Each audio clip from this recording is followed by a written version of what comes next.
है और भी दुनिया में सुखनवर बहुत अच्छे कहते हैं, बिहारियों का अंदाजे बयां और है। आपके मन में बहुत सारी धारणाएं होती हैं और उन तमाम नकारात्मक धारणाओं को तोड़ने के लिए अकेले मारूफ साहब काफ़ी है।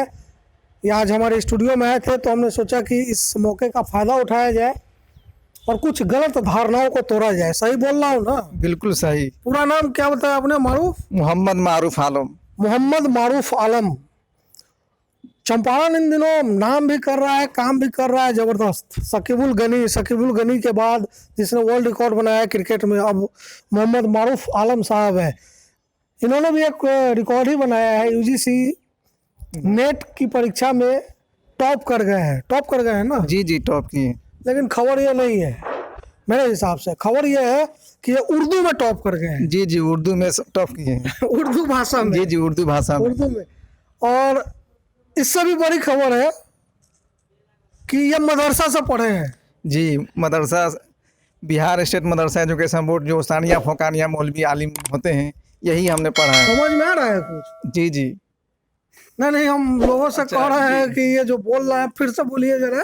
मैं वस्तानिया फोकानिया मौलवी आलिम यही मैं किया हूँ, किसी स्कूल से पढ़ा नहीं हूँ। स्कूल से नहीं पढ़े हैं, यूजीसी नेट में टॉप कर गए हैं। जी। ये होता है, मदरसा से भी पढ़ के ऐसा हो सकता है। एक और खबर है, वो खबर ये है कि ये बिहार सरकार के सरकारी शिक्षक हैं, नियोजित शिक्षक। जिन नियोजित शिक्षकों के बारे में बहुत सारे मीम बनते हैं सोशल मीडिया पे, उनको स्पेलिंग नहीं आता लिखने और वो बहुत सारी चीज़ें नहीं आती। लेकिन देखिए, ये भी आप कहाँ पे है शिक्षक? मैं चिरैया ब्लॉक में उत्क्रमित मध्य विद्यालय सिनवरिया हिंदी में अभी। अच्छा, मतलब बिहार सरकार के मध्य विद्यालय में आप नियोजित शिक्षक हैं? जी जी जी। बताइए, तो कितनी खबर मैंने आपको दे दी। मदरसा से पढ़े हैं, उर्दू में टॉप किए हैं, नेट में ये नेट जेआरएफ, जी। और नियोजित शिक्षक है। तो कितनी गलत धारणाएं होती है हम लोग के मन में। कभी फील हुआ आपको ऐसा कि? जी जी, बहुत बहुत ज़्यादा ये हमारे अंदर फील होता था कि हम नियोजित टीचर कुछ नहीं कर रहे हैं या नहीं कर पा रहे हैं, तो हम ही उठे और सोचे कि अगर हम उठते हैं तो हमारे साथ कुछ और लोग भी आएंगे। और हमारा था कि हयात लेके चलो, कायनात लेके चलो, चलो तो सारे ज़माने को साथ लेके चलो। हमारा था कि सारे नियोजित टीचर को साथ लेके चलो। अब इसके ज़रिए नियोजित टीचर को हम चाहेंगे कि बदल जाए ज़माना तो बदल जाओ, ज़माना हाथ से जाने ना पाए। क्या हुआ? तो फिर से जरा समझाइए इसको। अकबर इलाहाबादी का एक शेर है कि बदल जाए ज़माना तो बदल जाओ, ज़माना हाथ से जाने ना पाए। अगर कोई नियोजित टीचर अच्छा कर रहा है तो इनका साथ दे और हमारे साथ और भी लोग आए और जुड़कर इस धारणा को ख़त्म करें कि अगर एक कर सकता है तो और भी कर सकते हैं।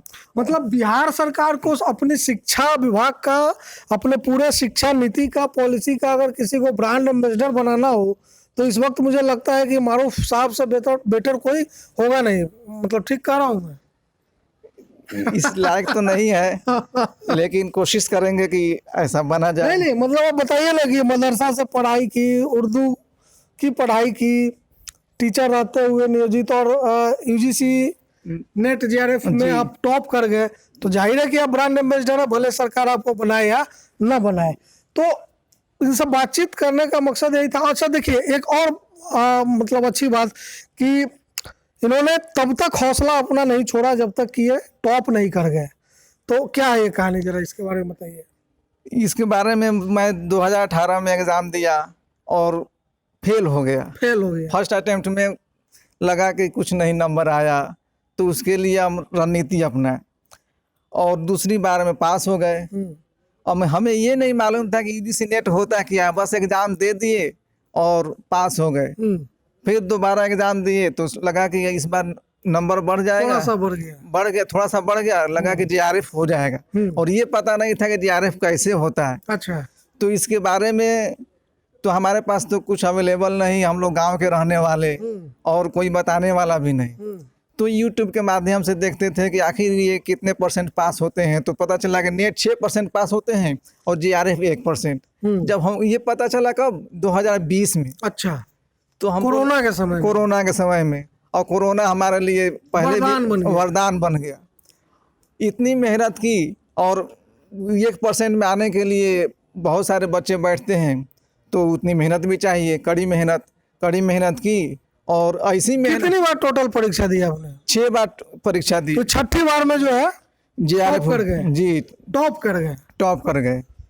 मतलब मांझी एक हमारे यहाँ दशरथ मांझी हुआ करते थे, जिन पर एक फिल्म भी बनी थी जिसका डायलॉग था कि जब तक तोड़ेंगे नहीं तब तक छोड़ेंगे नहीं। इनका मतलब लगता है मूल मंत्र था कि जब तक टॉप नहीं करेंगे तब तक छोड़ेंगे नहीं। 6 बार परीक्षा दे दी है। जी, हमारा ये तो पूरा लक्ष्य था कि जब तक होगा नहीं तब तक छोड़ेंगे नहीं। अच्छा। और हम ये सोच लिए थे कि UGC नेट से हम टकराए हैं तो उसको चूर चूर करके रखेंगे, और ऐसा हुआ कि एग्ज़ाम में पूरे क्वेश्चन को बिल्कुल चूर चूर कर दिया। और पेपर 2 में 90 क्वेश्चन सही हो गए। 100 में 100 क्वेश्चन में 90 क्वेश्चन सही किए। और पेपर 1 में 50 क्वेश्चन में 31 क्वेश्चन सही हुए और अच्छे नंबर आता है। जो भी देखा, चाहे अपने बिहार का हो या बाहर का हो, बाहर वाले ये फ़ोन करके हमसे पूछ रहे थे, आप महाराष्ट्र से हैं, आप मध्य प्रदेश से हैं, आप यूपी से हैं? तो हम कहे नहीं, हम एक बिहारी हैं। हाँ। तो कहा बिहार में उर्दू का चलन है? तो हम कहे कि बिहार में तो भोजपुरी का चलन है, लेकिन बिहारी में एक जिज्ञासा है कि जिस काम को ठान लेता है, अगर जब तक उसको होता नहीं छोड़ता नहीं है। तो वही हमने किया है कि लग कर पूरी मेहनत कोशिश से। और पहले भी बता दिए कि बदल जाए ज़माना तो बदल जाओ, ज़माना हाथ से जाना ना पाए। हम देख रहे थे कि दूसरे स्टेट वाले सिर्फ टॉप कर रहे हैं, तो हमारा स्टेट क्यों पीछे है? हम लोग भी टॉप कर सकते हैं। सिर्फ हम सुनते थे और हम लोग कुछ करते नहीं थे, तो कुछ करके दिखाए ताकि और भी बच्चों को मतलब हौसला मिले कि हम लोग कुछ कर सकते हैं। अच्छा, एक चीज़ मैं पूछता हूँ आपसे कि मतलब मुझे नहीं मालूम है, आप खुद बताइएगा ईमानदारी से, आप बहुत ब्रिलियंट स्टूडेंट थे या मेहनत करके आगे बढ़े? आपको बता दें कि जब मैं उस्तानिया किया था उसमें सेकेंड आए थे और इंतहाई कमज़ोर थे। मतलब बहुत ज़्यादा कमज़ोर थे। बहुत ज़्यादा कमज़ोर। धीरे धीरे हम कोशिश करते रहे, हमको तो कुछ आता ही नहीं था, क्योंकि हम लोग गांव में आते थे तो गांव में लाइट की सुविधा नहीं, पढ़ने की सुविधा नहीं। हम लोग सरकारी स्कूल में जाते थे, 6 क्लास तक पढ़े थे, कुछ समझ में आता नहीं था क्या है, लेकिन एक जिज्ञासा थी।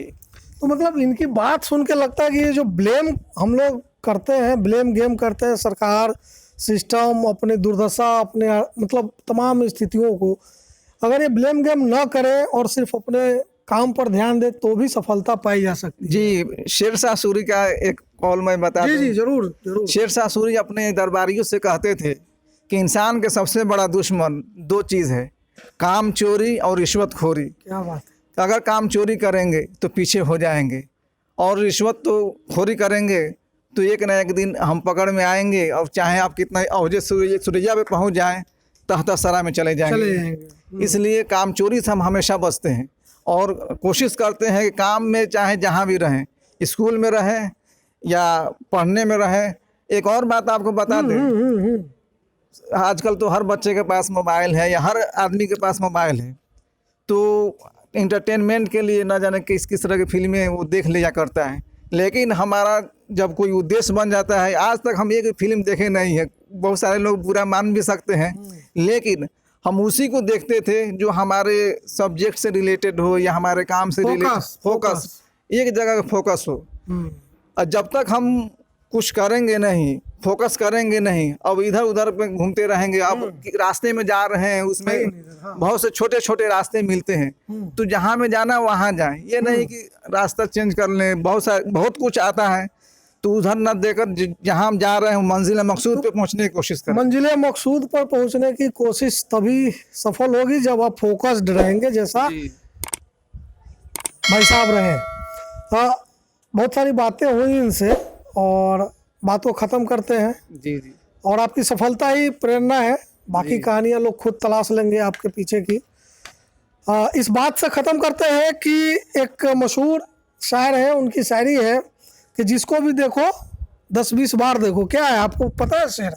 हर आदमी में होते हैं कई आदमी, जिसको भी देखो 10-20 बार देखो, क्योंकि एक आदमी के पीछे कई आदमी होते हैं। मेरा ये कहने का मतलब है कि जैसा आप इनको देख रहे हैं, तो इनकी इमेज देखकर आपके मन में पहली बार जो एक इमेज बिल्ड होगी, सच्चाई जरूरी नहीं कि वही हो।